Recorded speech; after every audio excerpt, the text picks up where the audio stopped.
Hello dear students, आप सभी का हमारे चैनल पे स्वागत है। सो फ्रेंड, आज की इस वीडियो पे मैं आप लोगों को यहाँ पर बताने वाला हूँ जो आपका मैथमेटिक्स क्लास 11th का चैप्टर है, चैप्टर नंबर 1 सेट थ्योरी। ठीक है, इसको मैं कंप्लीट वन शॉट लेक्चर के साथ कंप्लीट आप लोगों को पढ़ाने वाला हूँ। ठीक है, ये बहुत ही इंपॉर्टेंट चैप्टर है और इससे मैं बहुत ही अच्छे लेवल की क्वेश्चन और उसके फुल कॉन्सेप्ट के साथ उसका आंसर बताऊँगा। ठीक है, इसलिए वीडियो को एंड तक देखिएगा और आप लोग अपने फ्रेंड के साथ शेयर जरूर कर दीजिएगा ताकि उनको भी पता चले कि इस चैनल में बहुत अच्छे तरीके से पढ़ाई हो रही है। ठीक है, उसके बाद मैं बहुत ही जल्द रिलेशन फंक्शन, ट्रिगोनोमेट्रिक फंक्शन, ठीक है, उसके बाद जितना भी चैप्टर है हर एक चैप्टर का मैं बहुत ही अच्छे अच्छे क्वेश्चन बताऊंगा। तो चलिए इस वीडियो को स्टार्ट करते हैं। उससे पहले अगर चैनल पर पहली बार आए हैं तो प्लीज़ चैनल को सब्सक्राइब जरूर कर लीजिएगा ताकि मैं आपको इसी प्रकार का वीडियो दे सकूँ। ठीक है, तो देख सकते हैं आपका जो चैप्टर है सेट, ठीक है, जो कि यहाँ पर देख सकते हो सेट का चैप्टर है जिसके हिंदी में कहा जाता है समुच्चय। ठीक है, तो चलिए स्टार्ट करते हैं इस वीडियो को और हर एक क्वेश्चन को बहुत अच्छे तरीके से और इजी तरीके से देखने की कोशिश हम लोग यहाँ पर करते हैं। ठीक है, तो देखिए हम लोग जो आपका NCERT बुक है उससे मैं यहाँ पर आप लोगों को क्लास 11th का, ठीक है, मैं यहाँ पर बात कर रहा हूँ क्लास 11th की।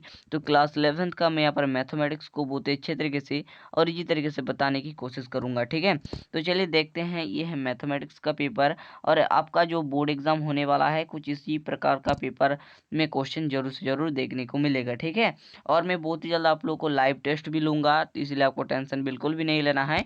ठीक है, इसीलिए आपको अच्छे तरीके से पढ़ना है। ठीक है, तो चलिए देखते हैं कि क्वेश्चन किस प्रकार से आपके एग्जाम में रहेंगे। ठीक है, तो देख सकते हैं ये जो आपका पहला क्वेश्चन है क्या है, बात को समझिएगा। ठीक है, यहाँ पर क्या है, एक आपका सेट दिया हुआ है।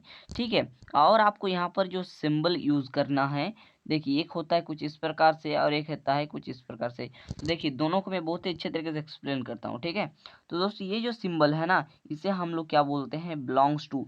यदि मान लो कोई सेट है, ठीक है, इसके ऊपर में मान लो कोई भी सेट है, ठीक है, जिसमें बिलोंग करता है तो वो हो जाएगा आपका कुछ इस प्रकार से आएगा। मैं यहाँ पर अच्छे तरीके से समझा देता हूँ ताकि कोई भी दिक्कत ना हो। ठीक है, इस सिंबल का यूज तभी करेंगे जब वो सेट में आएगा। ठीक है, जैसे कि मैं उदाहरण एक नंबर पाते हैं, उसके बाद हम लोग इसको भी समझेंगे। ठीक है, तो देखिए ये जो सेट है, सेट में 5 है, अगर है तो हम लोग इस सिंबल का यूज करेंगे यहाँ पर। ठीक है, अगर नहीं है तो हम लोग इस सिंबल का यूज करेंगे। ठीक है, तो जरा सेट पे देखिए, सेट पे देखिए इधर आपका 5 देखने को मिल जाएगा। ठीक है, 5 है कि नहीं, 5 है, तो यहाँ पर क्या करेंगे हम लोग, यहाँ पर सिंबल का कौन सा सिंबल यूज करेंगे, कुछ इस प्रकार से हम लोग सिंबल का यूज कर देंगे बिलोंग्स टू का। ठीक है, उसके बाद चलिए दूसरा क्वेश्चन पे आते हैं।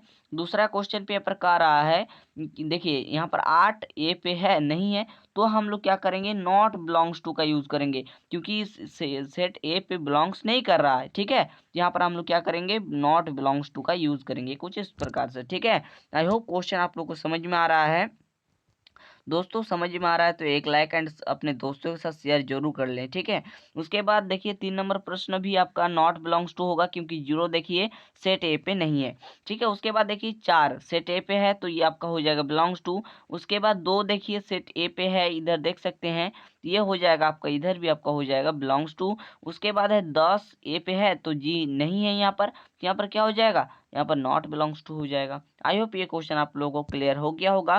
तो चलिए हम लोग बढ़ते हैं नेक्स्ट क्वेश्चन के ऊपर। ठीक है, तो यहाँ पर देख सकते हो अगला क्वेश्चन क्या है, जो कि most important and VVI question है। तो चलिए इसे हम लोग बहुत अच्छे तरीके से और इजी तरीके से समझने की कोशिश करते हैं। ठीक है, तो देखिए क्वेश्चन यहाँ पर क्या है कि इफ ए बराबर X such that X is a letter in the word butter, ठीक है, then which one is the roster form of ए।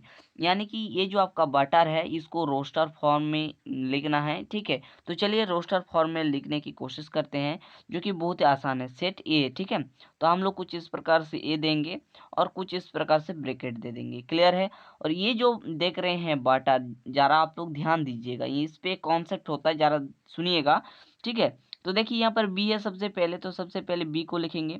उसके बाद ई है तो सबसे पहले हम लोग कुछ इस प्रकार से ई को भी लिखेंगे। लेकिन यहाँ पर देखिए 2 गो टी है, यानी कि डबल टी है ना, तो डबल टी को नहीं लिखेंगे बल्कि सिंगल है, मतलब एक गो टी आ जाएगा। ठीक है, उसके बाद ई है तो देखिए ई तो हम पहले ही लिख चुके हैं तो ई को भी नहीं लिखेंगे, उसके बाद आर लिख देंगे, तो यही हो जाएगा आपका करेक्ट आंसर।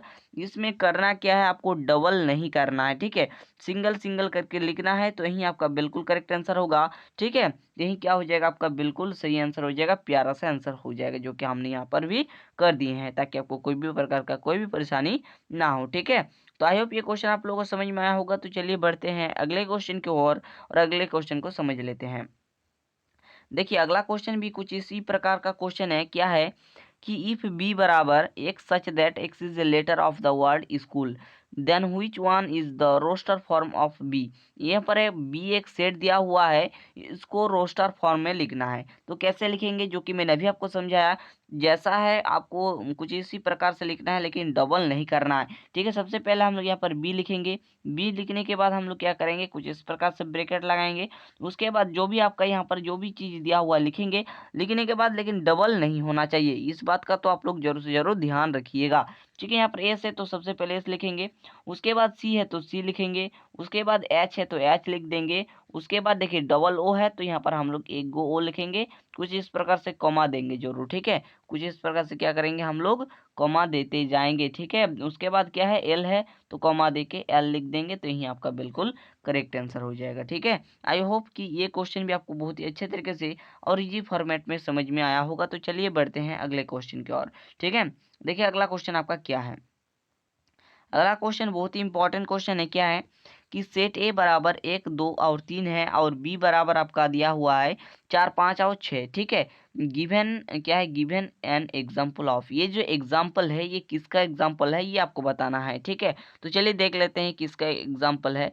ठीक है, तो ये जो एग्जाम्पल है कि इक्विवेलेंट सेट का एग्जाम्पल है, लेकिन कैसे, बात को समझना है। ठीक है, तो अब अगर हम लोग देखें नंबर ऑफ ए, मतलब ए में एलिमेंट की संख्या अगर देखें हम लोग, एक मिनट अच्छे तरीके से मैं लिख देता हूँ ताकि आपको अच्छे तरीके से समझ में आए। ठीक है, तो यहाँ पर कितना एलिमेंट है, तो इसमें एलिमेंट है 3।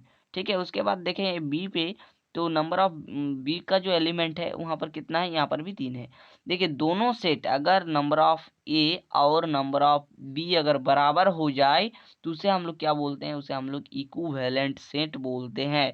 ठीक है, तो दोनों चीज तो बराबर है तो इसलिए हो जाएगा ये इक्विवेलेंट सेट। आई होप ये क्वेश्चन आप लोग को बहुत ही अच्छे तरीके से और इजी फॉर्मेट पे क्लियर हो गया होगा। ठीक है, तो चलिए आगे बढ़ते हैं और अगले क्वेश्चन को यहाँ पर समझने की प्रयास करते हैं। ठीक है, तो चलिए देखते हैं अगला क्वेश्चन आपका क्या है। देखिए यहाँ पर क्या दिया गया है आपसे। अगला क्वेश्चन दोस्तों बहुत आसान तरीके से पूछा है जो कि इम्पोर्टेंट भी है। ठीक है, तो देखिए the number of A subset of A set, यहाँ पर कॉन्टेनिंग नंबर एलिमेंट इज, आपको बताना है, मतलब कि यहाँ ये बात को समझिएगा। मान लो सेट ए बराबर आप लिख रहे हैं 1 2 3। ठीक है, कुछ इस प्रकार से मान लो सेट लिखा। अगर पूछा जाए इसमें कितना सबसेट है, तो सबसेट ज्ञात करने का जो सूत्र होता है 2 की घात n। मतलब यहाँ पर जो भी संख्या होगा, अगर a की बात करें तो 2 की घात n है। ठीक है, तो हम लोग क्या करेंगे, 2 की घात यहाँ पर 3 लिख देंगे क्योंकि 3 ठो एलिमेंट है, तो यहाँ पर हो जाएगा 9। 9 सबसेट हो जाएगा। जस्ट इसे कहा गया है, मतलब इसमें ये अगर हो जाए कि क्या है, the number of subset of A set containing element is, इसका घात में 2 का घात में n हो जाएगा, यही इसका करेक्ट आंसर होगा। आई होप ये भी समझ में आ गया होगा। ठीक है, उसके बाद देखिए जो आपका सेट चैप्टर है उससे ही आपका मतलब सेट क्या है ये आपको बताना है ना। तो देखिए क्या है कि a set is a well defined collection of object is called, मतलब क्या है, एक सुपरिभाषित संग्रह यानी कि समूह को हम लोग क्या बोलेंगे, तो उसे हम लोग समुच्चय बोलते हैं, उसे ही हम लोग क्या बोलते हैं, उसे ही हम लोग सेट बोलते हैं। जरूर से जरूर याद रखिएगा। ठीक है, मतलब जो भी सुपरिभाषित है। ठीक है, सुपरिभाषित मतलब क्या है, मैं बात को लिख देता हूँ। सुपरिभाषित समूह यानी कि संग्रहित, मतलब जो भी एलिमेंट है सुपरिभाषित होना चाहिए, तो ही क्या है आपका सेट है। ठीक है, तो चलिए आगे बढ़ते हुए हम लोग अगले क्वेश्चन को बहुत ही अच्छे तरीके से और इजी फॉर्मेट में समझने का प्रयास करते हैं कि अगला क्वेश्चन आपका क्या है।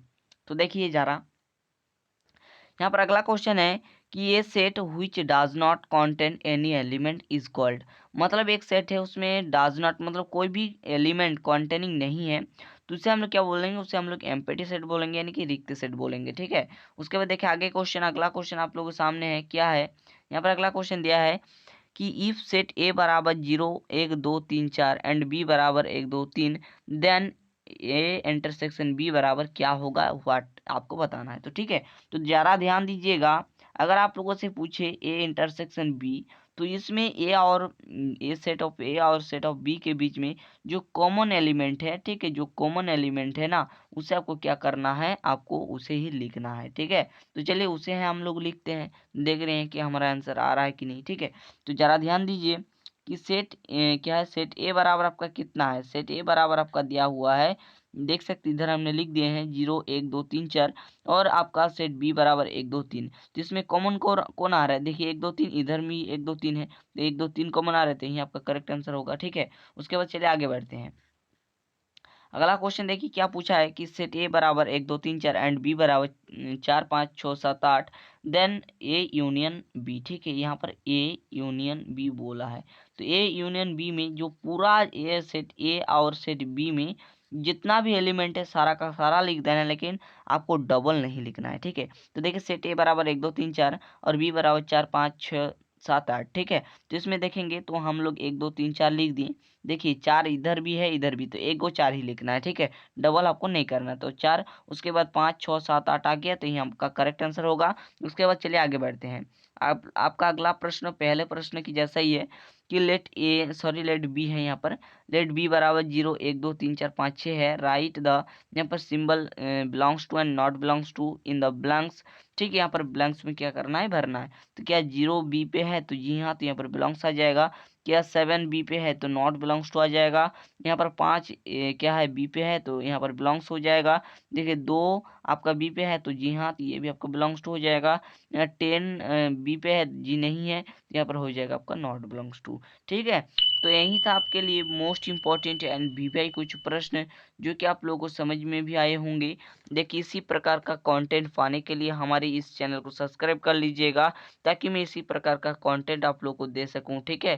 तो इसी प्रकार से मिलते हैं हम लोग अगले वीडियो पे, तब तक के लिए आप लोग अच्छे तरीके से पढ़ाई कीजिए। तो चलिए मिलते हैं अगले वीडियो पे, तब तक के लिए थैंक यू, जय हिंद।